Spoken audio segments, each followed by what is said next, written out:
First of all, welcome everybody. I am Valerie here at USDLA.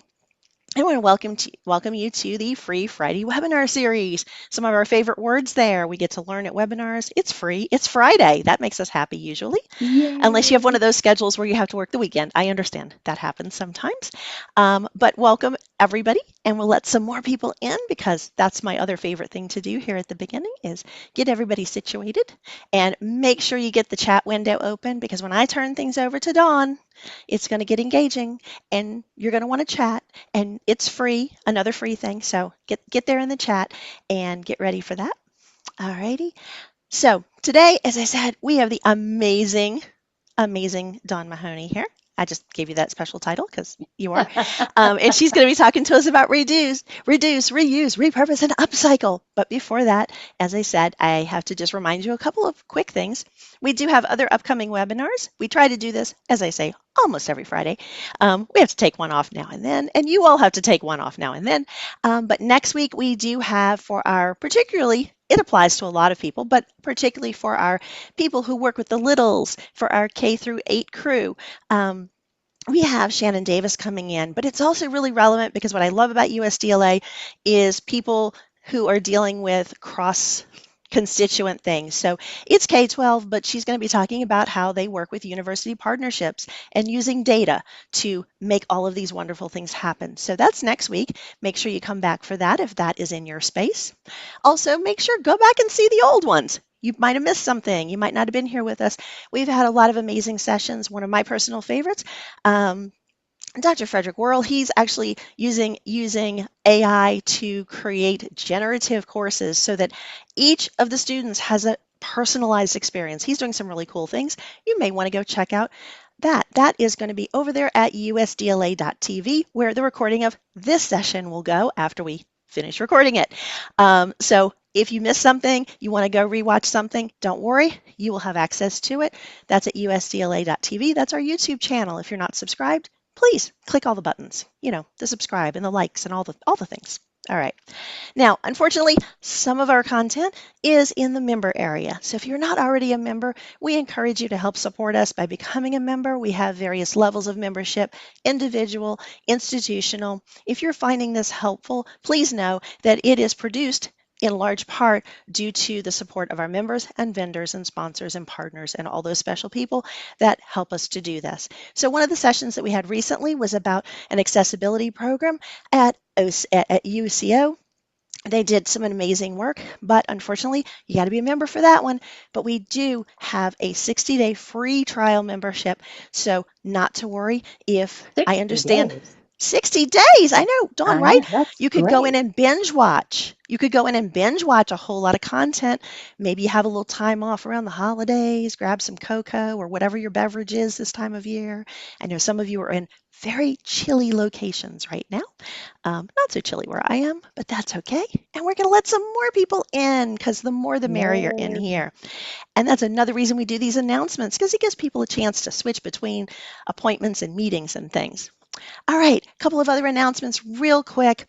We did last month have National Distance Learning Week. Again, this is one of those places. A lot of the content from that is in the member area. Make use of the 60-day free trial. Seriously, go do it. You can watch all the stuff from that. Some of the sessions are also available on usdla.tv that we talked about a moment ago. You'll also see coming up in January, we have another series of days of amazing content. Those are going to all be focused around public policy. Announcements are coming out about that. Check the website, watch your emails in the newsletter. You'll get all the speakers and all the information about those sessions in those places. Go those places and learn about it. All right. And then finally, I want to invite you to save the date. If you can come to Cleveland in June. I know Dawn wants to come. I want to. We all I want to do. be there. We all want to be there. If you can come join us in June, we will be in Cleveland, Ohio for our national conference next year. It's the 22nd through the 25th. We also do have the week prior to that, we will have some virtual conference offerings. So if you cannot travel, don't worry, we don't leave anybody out. You would get the virtual conference sessions from the week prior to this, as well as a number of things that are going to be happening on site at the conference, including things like our keynotes and some special events that will be broadcasting. That's another thing that with your membership, you can go and you can watch all the keynotes and everything from last year's conference. That's something else you can be checking in on right now if you so choose. Also want to remind you the call for speakers and for our awards program is still open. The deadline is December 15th, but I spoke to the coordinators of those two projects, and I think if you let us know that you're interested and you need a couple extra days, we can make that happen. So not to worry. I know a few people have already reached out and said, "Oh my gosh, the 15th, that's a little, oh my goodness, it's December, and I didn't realize it was going to be December so fast." Not to worry. Let us know, and we will be happy to work with you on that. If you need more details, again, go to the website, talk to me, talk to anybody at USDLA, and we will be happy to give you more information about that. And the last thing I always need to do, obviously, is thank our amazing sponsors and partners. Again, without their support, we wouldn't be able to offer all of the amazing free content that we provide. So on the screen, you see our platinum, gold, and silver sponsors. I want to give a special shout out to Verizon, who has been a long-term sponsor of the association. And they also have an amazing program called Skills Forward that their aim is to provide training, free training to 50,000 people. So you can go to the website, go to Google and Google Verizon Skills Forward and learn about it. It is limited to U.S. participants currently, but they want to get the tools out there. They want to get the skills out there to everybody to really thrive in the digital age. So go check that out, and also go check out any of our other amazing sponsors. You see, they run the gamut of hardware, software, services, everything that you could think of that you would need to run effective distance education. So we have a little bit of everything. Some of these are more in the higher ed space. Some of them serve corporate. Some of them serve K-12. Some of them serve everybody. So again, here are our bronze sponsors, exhibitors, and friends. They're all equally important to us in helping to make distance learning just available and wonderful for everybody out there. So thank you for indulging me with getting those announcements out of the way. And now, drum roll. This is what you really came for. I am not going to read her bio because Don't do that it. is not the most interesting thing about Dawn. Dawn has got an amazing session waiting for you today. Dawn and I have been friends for years. I will admit I'm a little biased about how wonderful I think she is, but I want to thank you all for being here today. And with that, I am going to turn things over to you, Dawn. Perfect. Do you need me to reshare, right? Yes, please do. Okay. All right. The hardest part of the day was getting tech to work in a new computer. Was. With There we go. I think that, from our playing, there we go. I've got everybody adjusted on this end as well. Thank you so much for your okay, good. indulgence. Sorry about that. And I'm looking off screen here trying to get my chat pod and attendee pod up. So if you see me looking to the side, it's because I'm looking at you over here. Feel free to unmic if you want to. We're a fairly small but robust group. And I want to say first, thank you, USDLA, and to Valerie in particular for having me here today. She's been bugging me for a while, and we finally got a date and a topic. And I'm glad that it was open to invite other friends, and some of you are here with me today. In the interest of the fact that we are recording this and making this available on demand, I'm definitely going to be asking you to use the chat pod. I won't be doing any breakouts because those are always kind of funny when you're doing a recording. Well, how do you plan for the dead air space when people are in breakout rooms? So I'm just going to talk to you at the end, especially. Please feel free to unmic and unmute and ask questions. I'll stay after if you need me to. And with that, I'm going to take it away on the content I built just for you today. So reduce, reuse, recycle is pretty common vernacular in the world as far as our recyclable materials and so forth. But I decided to add that fourth component, upcycle, because I think our old content or our very tired content sometimes needs a little bit more than a reduction or a diet or just adding some new art and so forth.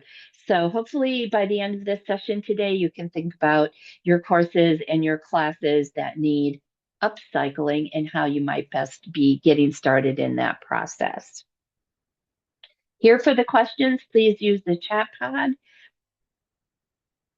There is a sketch page and there are some resources that I'll refer to listed on that sketch page. So if you want to use the QR code, just point your phone camera there and upload using AirDrop or whatever, or the link is listed. And I'll ask Valerie to post that every once in a while to make sure everybody has the link. It's my website with my name and my credential with dashes. Hopefully that's easy to remember. I'll give you 10 more seconds to get that. All right. Please tell me who you are. Spend just a moment. Obviously, I can see your name, but if you would tell me your role in your organization and then answer the question, when was the last time I/we, if you have a team, did a thorough assessment of our learning content? When was the last time? Do you ever do it? Do you do it annually? You need to make a plan to do it annually. Or is your content management system and your learning management system a place where learning content goes to die and we never think about it again? Dying to know if my previous experience in the corporate sector is similar to your experience. Please do share. Nobody wants to confess.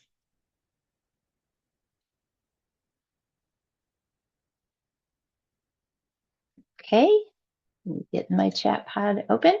And I'll keep an eye on that, Valerie. If you see stuff come through, please let me know. Absolutely. Well, Heidi's a training manager, and they have a 3-year cycle. Is the goal? Is the goal, Is the yep. goal? I love that. We should at least have a goal, right? And now the other answers are coming in. See, somebody just had to get things going. There we go. Right, right. Yeah, they're Three currently years. doing a review, so this is a perfect timing for her. Look at Dawn. See, Oh, you're good, perfect. good. It is Yeah. kind of a end of the year discussion, if nothing else. I always recommend that you put it on the calendar annually at least. Maybe if you have, piles and piles of content, you take a chunk every year, every 6 months, whatever works best for you. But I've had too much experience with it gets uploaded to the LMS and we never discuss it again. And the only way you really know what's going on is if you run a report and see courses that aren't being assigned or being completed. And then you have to kind of go, well, what do we do now? But sometimes those reports never get run either, or it's not under your purview to run them, is another challenge by far. So I think misery loves company too. So I thought if your answers are out here, your peers in the course today, in the session today, can relate or give you some tips, whichever. Yeah, yeah. I like Perfect. the answer. I like the answer that at an institution, quite often it's up to the faculty. So it may be more sporadic in that way too. Or it has a lag time to it, maybe something. Yeah. So keep those Good. answers coming. I'll be monitoring Keep in the them. background, but we're gonna let you keep going. I have just a moment on change management. I just wrote a little bit about. I know how hard it is to build content. That's what I do for a living. I have built much content in my long storied and checkered past, and some of them were really hard to ring and get to final for all the reasons. And we don't want to say goodbye to those lovelies. But there, to everything there is a season. So sometimes we do need to just put it on the shelf or put it in archive and be done. But then how do we mourn that? And you may have people on your team who are not particularly good at making changes like that. So you have to think of ways to bring them around. And when I make jokes going forward here today, I am not putting anybody down or putting down your team members, just making jokes. That's kind of what I do. But think about, what can go. Be ruthless. I'm just going to add that word because otherwise you're just going to keep putting out content that probably isn't doing anybody any favors anymore. So I often get asked the question, what do I do? And I thought, well, I'll start with a little bit of a visual analogy. Sometimes it goes like this. Chip a few things off, maybe chip a few things off, maybe chip a few more things off until we get to the nitty gritty. And these days I work with clients, not my own internal stuff. So there's dances that go with that. And then other times it's like this.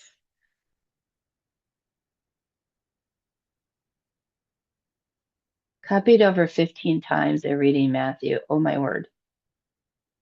Sometimes you just need a dumpster. You just need to knock down the walls and get to the bare floor and fill that dumpster up. Um, and then I just want to say that I have to own the responsibility for, having to hire the dumpster company and the crane and everything else. And then we begin the work that needs to be done. I hope you found that humorous. Has anybody hired a dumpster over time? Love to know if I'm the only one or if there are others. Beginning at the beginning, you may have access in your SharePoint someplace or some M drive or D drive or C drive where you have save as versions, and you might have, I don't know, it might be final with a capital F and lowercase rest of the letters. Then there might be a version that's capital final, then you might have a version that's final, etc. If you have access to those and can easily find them, you probably don't need to do a save as version. But I have been through the activity where suddenly we can no longer find the old course. We downloaded a version that didn't have all the stuff to it, and it was tricky, yet really final. Really, I mean it. Don't touch this file. So before you do anything, do a file. I've been through it too many times. So do a save as, build a new folder for keeping stuff in, date it, however you got to make it so that you know you're working on a new version of an old thing. Then in that one, feel free to mark up what you know needs to change or cross through the items that are no longer relevant. And it's an intentional practice. It may take a couple of you to do it. And no shame in printing it all out and taking it to the coffee shop and just having a little quality time. There's value in having the paper and the pen and the printed word and getting out of the computer in a way you can think of things differently. Then I advise stripping out colors, branding, images, all that kind of stuff. Multimedia, you don't need to see the videos. You've probably seen them 100 times or they're not relevant anymore, whatever. EPUB works too, but I do think there's value in just having a paper and pencil exercise for, to kind of switch your brain up. It's too easy to want to edit what's there instead of just making notes. And view the text only version wherever you mark it up, but look at it as black and white text only. And then I would do a separate set of scanning. And if this is a team effort, everybody's doing this individually, and then you're going to come back together. Scan for and mark where learner involvement and learner engagement is involved, whether they're your students or your, however it goes. And if you use tell, show, do, apply, if you do 70, 20, 10, there are other models out there. However you do it, even if you don't have a model, mark it somehow. So, and then calculate a percentage and determine how much of the time are learners doing versus listening or watching and so forth. So those are kind of my four big things, my advice pieces And then we get to, I made a list. I will refer to this list at the end of the presentation with you. But this is my list. I'll happily send them to you, but you probably can make your own list. I would suggest that a next step is to compile the feedback in one spot for that course or that class, get it all in one place. And that might be the hardest job of all. And then I would also seek feedback from students and other learners and peers outside of your immediate group to see what they have to say, because it's funny what they notice that you don't. And then if you're working in a group, especially, but asking yourself, you want to ask what's working well? What could have been more effective? You're asking questions like this because you're probably taking what was I'll just use the number, 4-hour course. And we know that we've had plenty of requests to skinny that down to a 1-hour course or a series of 30-minute sessions within a course so that it can be chunked into smaller groups and be taken across days instead of in one sitting. Reusing looks a lot like reducing. You still need to seek that feedback, and you still need to compile the feedback that you've received over time. Again, are the visuals stale or off brand? Are the videos current, or whatever multimedia present, material you have? What have people mentioned in their feedback provides the most value to them? Do you actually ask that question or something like that on your evals? It's probably obvious that that material needs to stay, but it might need to shift, etc. Are there quiz or test items that commonly get missed? I don't think we think enough about that. If people are commonly missing question 4 and are getting dinged on their final score or not passing or whatever, then we probably have a problem with our test question or our quiz question, and not so much about the people just not getting it. There's not a good linkage to the content in the quiz, whatever. So that's going to take some analysis. And then mark up what really needs to be replaced. Again, be ruthless. Recycling in your world, does that mean you use the recycle bin right on your computer and hit the button? Or does it mean it's going to get a complete overhaul? Does that mean you're going to give it a quick facelift? Be honest, not all facelifts work, right? And if you're keeping it, are you moving it to the reduce bucket and maybe chunking it or something? Or is it an upcycle? So these might look different in your team and in your setting, but you just kind of have to figure out what's going on. And then with Upcycle, this is really where the work's going to happen.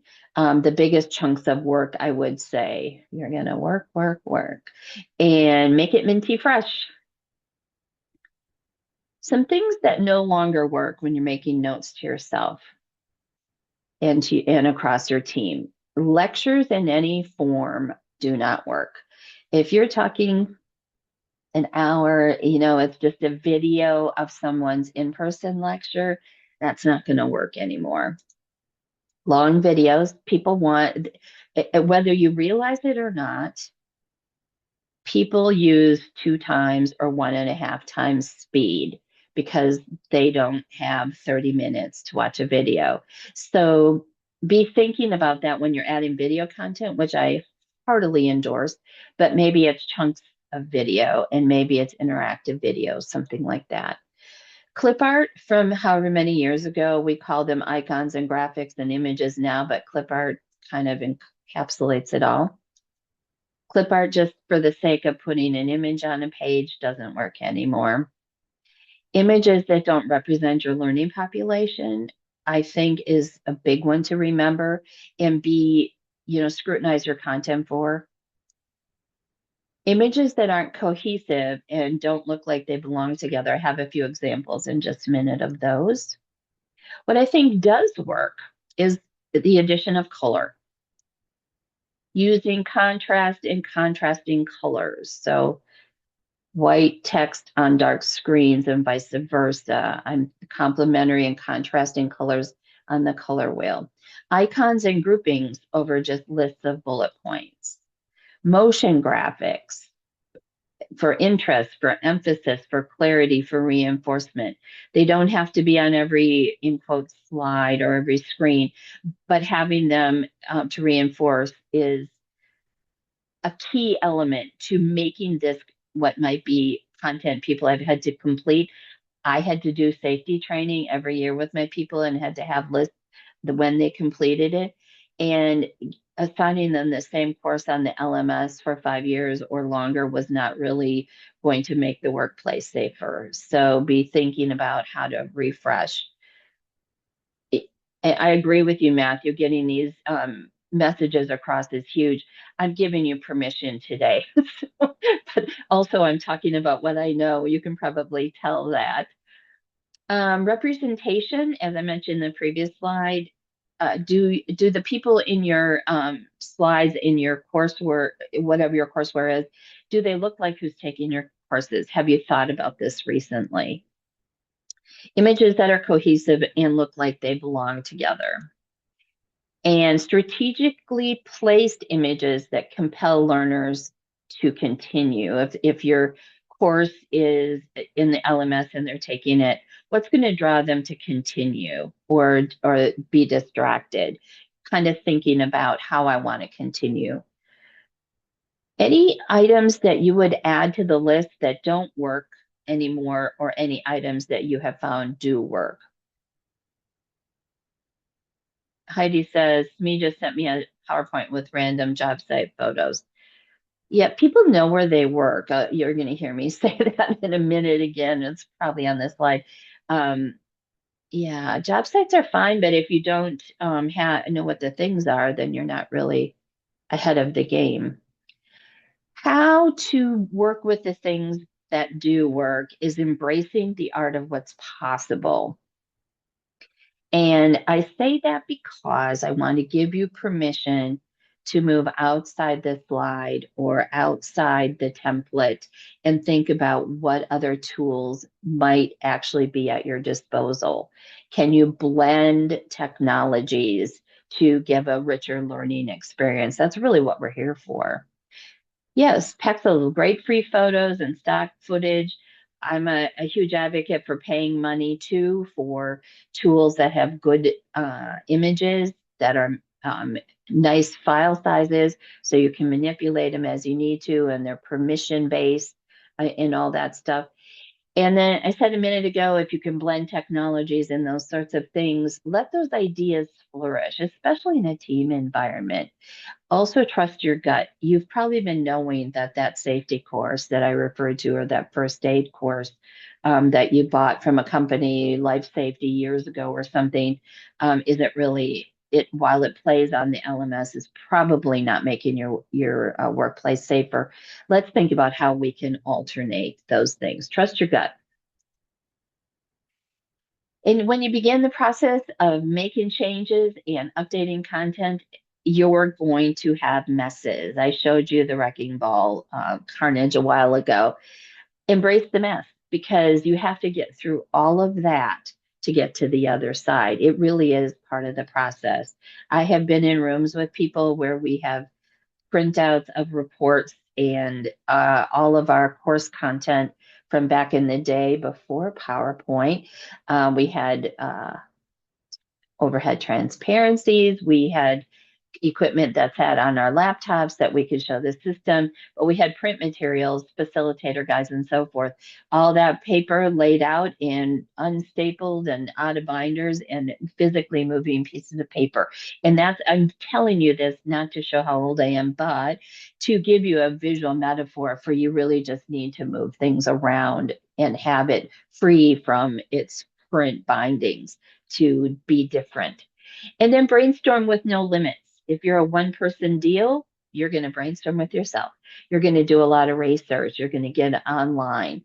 If you're in a team, you're going to hold a couple brainstorming sessions. And no limits means the budget is no issue. It doesn't even come up. We can use Barbie Pink if we want to when we're brainstorming, even though that's probably not going to appear anywhere in the final. No limits.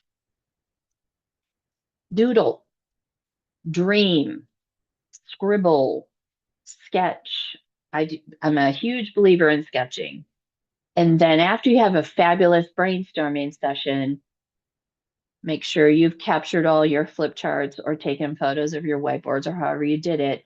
Then let it brew for a while. Get back together in a week, get back together in 3 days, put stuff out into teams where people can continue to add and contribute as you go along. But it takes a little while to actually evolve. And you don't want to try to solve everything in that session. First, we're just ideating. I'll just add this here that you want to think process, iteration, and evolution, not final product. Later in your next session, you're going to begin to shape ideas that are going to look like a course. Giant whiteboard again. I love rooms that have whiteboards all the way around. They're one of my most favorite things. Sticky notes, if you don't have whiteboards, use a wall, use a window, giant window somewhere, double doors, flip charts, especially the sticky note versions. Move to a digital whiteboard, especially if you're geographically dispersed, can be very effective.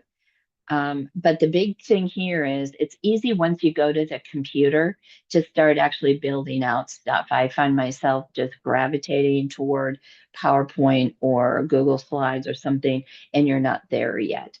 And don't rush because you're going to forget somebody's great idea. Diagram and sketch in a non-slide medium. So again, whiteboards, so forth. And then refine and prioritize as the very last step. At the end of this session, you're probably, people are taking on roles and what their next steps are going to be. Stop me if I'm going too fast. Ask questions. I mentioned earlier about mixing tech, and I decided to add new tech in here right away because we're upcycling here. How can you mix things and how can you get people maybe learning a new tool by actually completing your course or class? Be thinking about how new technology might fit into the plan. To give you a little leg up, I have a tool that I will give you, and it's listed on the sketch handout that I gave you. I built this for a course that's out on techsmith.com, their academy. And it was for selecting tools that you could use to build out job aids and job aid materials. So all you have to do when you go to this link, if you want to use it, is make a copy and then it'll be editable for you. And across the top are all kinds of different technology tools. Customize away things you already have access to, PowerPoint, Microsoft Word, the Google Office Suite, whatever's true for you, list those across the top. Snagit, Camtasia, Captivate, whatever your tools are, list them all out. And then in the columns, list your content elements and how the lessons and so forth break down, list those in the column. And feel free then to mark up this page for yourself and your team members, how you might adapt from what is, let's just say, a PDF today. How might you make that a digital asset? And you're going to use an interactive video tool, and there are several out there, and so forth. So I don't want to explain this so much that it makes it complicated. It's just a Google Sheet. I just got you started. So the big thing you have to do is make a copy. Otherwise, you'll be frustrated. What all that does is send me an email. Oh, good. Somebody already checked it out. So, and that the Tiny URL is also on the handout when you get going. You're welcome, Heidi. So I'm giving you a momentary think break to go out there and either visit the tool, start customizing for yourself, or maybe you've thought of something as I've been prattling on here. Make a sketch, make some notes, start a list. They'll give you about a minute, minute and a half to just get started because I want you to encapsulate what we've already done because you won't remember it later on.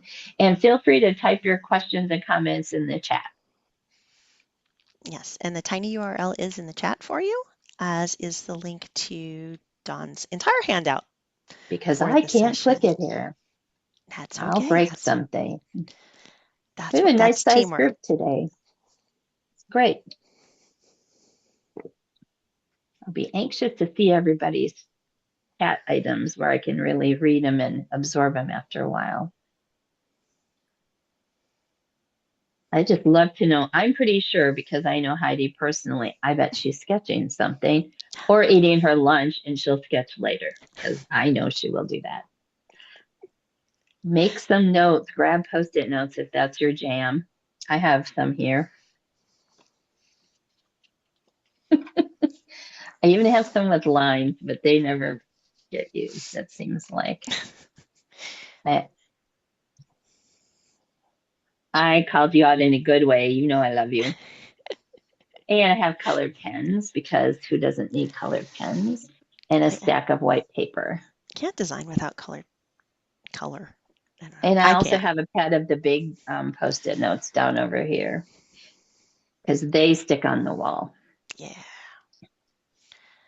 All right. I hope you got started on something. I'll keep us going because we only have 20 minutes. Might not get to everything, which Well, is then you'll have fine. to come back. You'll have to come back. Yeah, we'll see how that goes.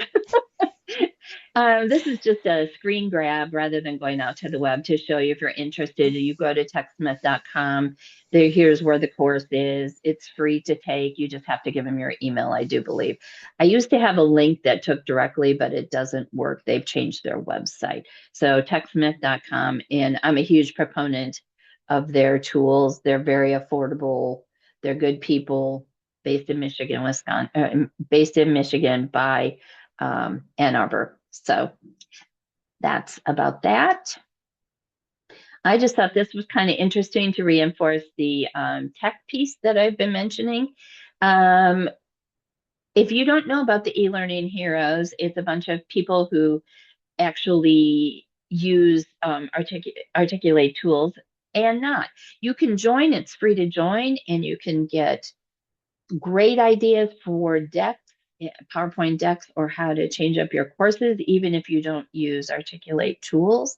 But I thought this one was kind of cool. Vibe coding is kind of a new thing, and they built a simulation with avatars. Choose your own adventure and your own avatar. It may not work as is presented here, but it's free to go and see what they did. I make, you know, why not? I don't code. Question: am I putting your SME stakeholder into your reviews and brainstorms? I hope people will answer that for you, Heidi.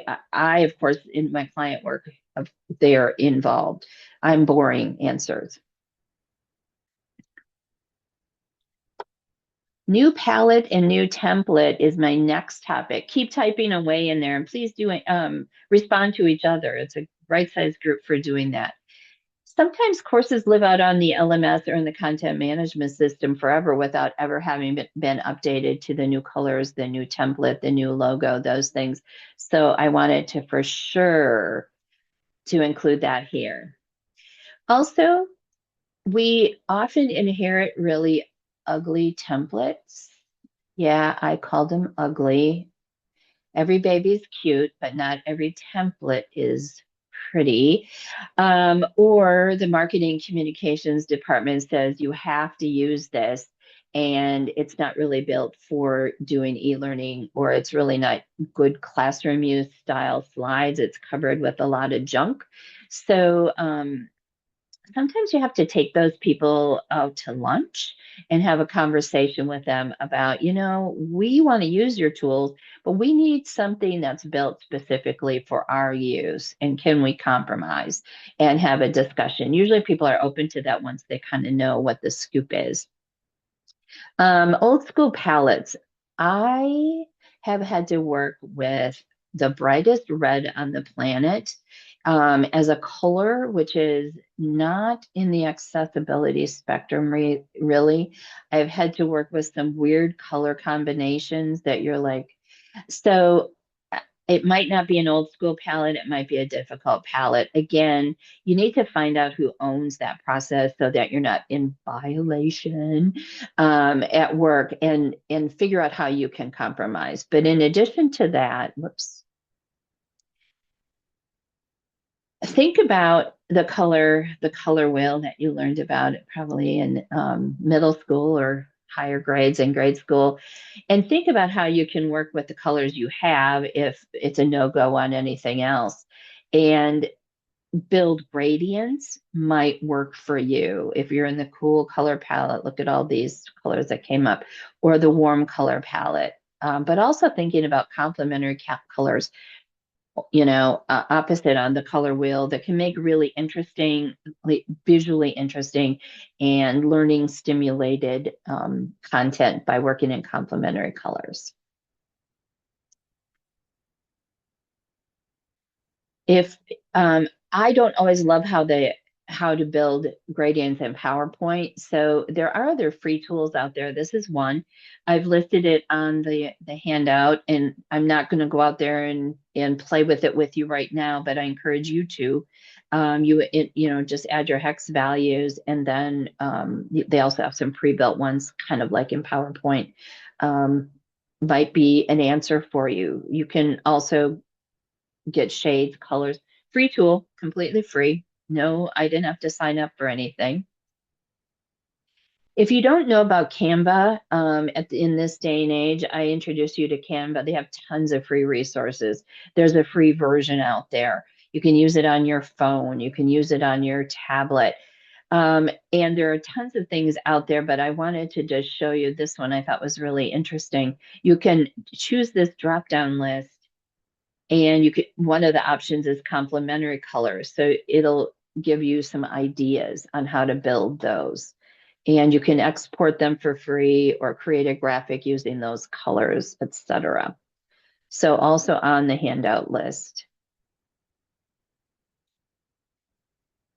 In the interest of time, I'm going to float past this, but I gave you both of these links in the handout, and I'd love to know how you use them. Send me an email sometime. New art and new images, you can use your existing content and refresh it just by changing up, again, using photo real versus you might have had some kind of cartoony looking images that are a little bit stale now, or you're choosing to use images that are more representational of your learning population and your college campus, your workplace, etc. Also, like, I thought this was a really great thing. Beautiful.ai, if you don't know about it, it's been around quite a while. You can build really lovely decks and so forth. They have a free and a paid version. But what I liked about this is this was just an example or a sample. These are brand colors, and they did this grouping. I mentioned earlier icons and groupings instead of bulleted lists. So I thought it was a great example of that. Icons in this screen, they all work in quotes, but they don't look particularly good together. What if we do this and harmonize them? Same shape, same gradient, use a gradient or don't. You can see this one doesn't. The color palette might have both of these sets of colors and so forth. Okay, Marina, I hope I'm saying the right name. Canvas is the tool you use for putting your grades and so forth. I think I have that right. I'm talking about Canva with no S on the end, canva.com. Just making sure I was clear. Yeah, I think she was actually answering the earlier question. She has a Oh, question I about see. her Okay. using getting graphics into her LMS, and somebody asked her which Okay. LMS they were using. So yeah, they all sound the same. It's like Yeah, name they something do. new. We need I'm better so names. sorry. So sorry to So yeah, answer, we'll come not back answer the around to that. question. Her question in just a moment. Perfect. Okay, this mentioned safety training. You can see that these two don't go together. Here are some motion graphics. These may not be the best ones, but the difference is the colors match. They're of a similar vein. They're editable. And I got these all from Canva. Landscapes. These are all photoreal. even though this one probably has an ethereal look, and so does this one. It's really hot colors. They don't really go in the same set of content. Clearly, these are all lands, or, looking at something from the water, which is probably not what you're looking for. But the point is, work out the color and the visual appeal by having them align with each other. I got these two women from the same search in Canva, and this one has a background. This one had the background removed. She's a little bit bigger than she is, but I want to use them both. They look like students or the people that work on Friday afternoons when it's dress down day or something. So I just pulled the background out and I gave you a list of a whole bunch of free or inexpensive tools, or you can use PowerPoint because its editor is pretty good. I think Snagit is excellent. And I do a lot with Canva now. With images, I can upload images and drop out backgrounds, etc. And let's say that my color palette is like this. And so I brought them in the color palette and made them align. I'm going to skip past this again because I want to save a couple of minutes for questions that maybe I can answer, but this is the list again that I showed earlier. And what questions do you have for me? Anything, please unmute and ask away. Or Valerie, if you could, I don't have the thing up that shows raised hands, so. No problem, no problem. I'm just scrolling back. Yeah, the question that caused a little. We had Canva and Canvas and all the names flying Right. through the chat at the same time. Is about when you're creating courses in text-based in an LMS text-based. Are there any tips for adding more graphics? And that's Oh, why the okay. question was obviously which tool we're using could definitely have an impact on that. Definitely make a Um, difference. and I love that Alexa jumped in and asked about which one she's using. Excellent. And that's where the Helping each other. canvas. Yeah. So if you have any other thoughts just about imagery and getting it in there, why you'd want to add more, why you wouldn't want to add more, I don't know.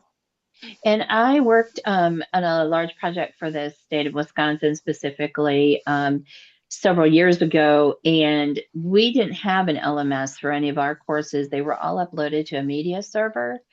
And the media server, I never did the process, so I don't know how to define the process for you, but I would work with a person, it was a guy, and if I wanted to swap out an image, I could do that by giving him the image, and he could cross-pollinate the image in some fashion across the media server. He didn't have to do course by course. He had coding that he could do. So there's probably lots of ways that this can be done. And the courses were mostly built in Articulate Storyline that I'm referring to. There were ways to global change, like we had a logo change in the colors of the logo. So that was one instance that he could do that. And no questions for me. Was this what you came here for? I'm welcoming feedback as well. Maybe I didn't touch on a topic you were hoping to get. We have the time. Nothing. Oh yeah, I like coolers.co. Yep, that's another great one. And Adobe has a tool. It's Coolers with a K. It's spelled a little strange. Anyway, their tool is free and it works a lot like this one does. All right. Oh, perfectly said and encouraging. Oh, you have my permission, Matthew. I didn't know I needed permission until somebody gave me that permission years ago. And so I've done my best from that point forward to grant permission going forward for everybody. And if somebody has a problem, tell them to call me. Give them my number. Dawn will set them straight. Dawn will set them straight. Or better yet, invite me to work with you. I'd love to do that. Yes, and yeah, I mean, that's what I love about these sessions. People throwing some things in the chat to help one another. Um, and Love that. yes, I was muted and did not realize that because I was busy trying to read people's comments in the chat. Yeah, your comment about Adobe's coolers as opposed to the other coolers. It's like Because Kueller, again, yeah, Kuler or cooler. something. Yeah. But again, I think it touches on an important thing that you mentioned earlier. One of the features I like of that is it can show you what it looks like for people with various types of color blindness. Yep. It's got some nice Accessibility accessibility. Yeah, checking it's got some really good accessibility and to contrast checking yes, and contrast as checking. well. And yeah, that was the other one. And the one I put in also, yeah, with the palettes and gives you a lot of nice. They keep updating the coolers with the C. They keep updating with new features, which I think is really Well, helpful to and people. here's one. I am addicted to design seeds. And I don't remember if it's io.seeds.io. I can't remember, but the extension is. But anyway, that's what I do when I'm sitting watching TV is I pull that up on my phone and play with beautiful color palettes because Yeah. I'm a dork probably. So, Well, it's but it's okay. the same thing. Cooler, it doesn't give you as many choices as Coolers does, but it's just fun, to But pick a yeah, pretty aquamarine or teal color and then see what it suggests. And they also have a pretty photo with it, so yeah. Well, I was gonna say, that was I helpful. think that's my tip for palette. Anything to do with palettes, because sometimes I think people get stuck on that, like what colors and whatever. Um, One of the things I do with coolers is just if I find a picture that has like the vibe, like just has the tone, the feeling of whatever I'm designing for, just upload the picture and it'll create a palette for you from the picture. I know. And so It, it's like, just I love things like that because just I used to have to do I don't this want to with think a about that. Pantone and True Match, like Yes. decks of colors and Yes, yes, yes, yes, yes, go in yes. color corrected light. And when I worked in the design department, it was not like now I can click on a couple things on my phone and get what I need. Yeah. And actually, since we have a couple of minutes, do you want to go back and dig a little deeper into because I think it's such an important thing. The discussion about representation and imagery and Yes. making it relevant. I think that's just I don't want to Yeah, I have a diminish it, but whole, it's such a small thing to do. Like just like and it makes a and it makes it huge yeah, I think it's a impact. I think it's one of the things that gives you just a huge payoff when you're redesigning something is not just to make it fresher with whatever the latest, design thing is, like flat Yeah, versus shadows versus whatever the design, you know, just the little things trends you can are. do. Yeah. I have done a session a few times at conferences on um, creating learner profiles and so forth. Like, and back to permission, you have to know who's completing your content, however that's done, whether it's in a classroom or it's otherwise. But otherwise you're designing for people in a vacuum. And you're not paying attention to who participates.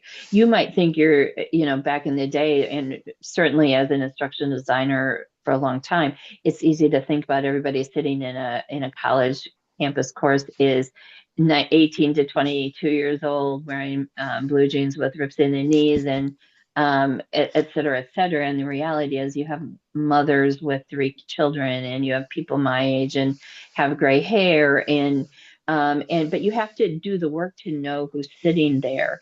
And sometimes that's just visiting the places. Sometimes it's sending out a brief questionnaire that maybe it's your team interviewing some people, whatever it takes. It's a needs assessment, just like any other needs assessment. And then you don't have to force it.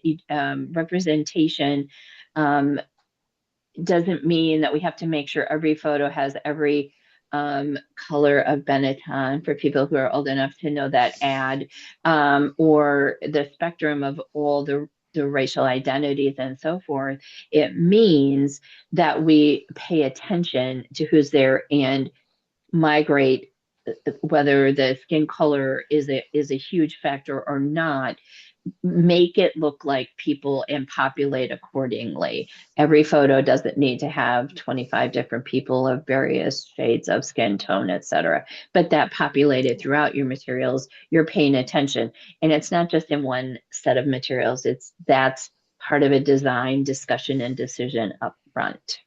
Yeah, yeah. Is that is Heidi, that what yeah, and Heidi, I love, yeah, you have to think about how the audience might have changed from when you, exactly? to your earlier point of, some of these courses might have been sitting around for a while. We might have just been replaying them for a while. So important to, yeah, Definitely. and Matthew put in a wonderful resource as well for people to check out. I always love that. I always remind Oh people, yeah. please save the chat before you leave. It's free Oh as yeah, I well. got to do that too. Go up to the three dots and you can click and save the chat, so that you can grab any resources, links, and goodies that are in there. She's doing that because I asked her specifically to do that. I Because would have I done always it forget. anyway. I do it every week. I would have done it anyway. But yeah, That's she did great. That's specifically great. ask me to do it. So I try to abide by those. But yeah, I will tell you, we did have to that the whole issue of representation. We had a speaker probably a year or so ago now, that worked for an airline and she was training baggage handlers. And so she went out to the airport and talked to some of them, and she actually used images of some of the actual people and they loved it. They loved seeing their peers, and she got photos from other airports that she wasn't near, and that sort of thing. And it made a huge difference to them. It wasn't just some stock Random stock random guy with a people. suitcase or whatever. So And anyway, I mean, some companies frown upon, or some design teams frown upon taking photos of people in the workplace because those people might not work here in a year or something. And it's a big so what, that whether they work there or not.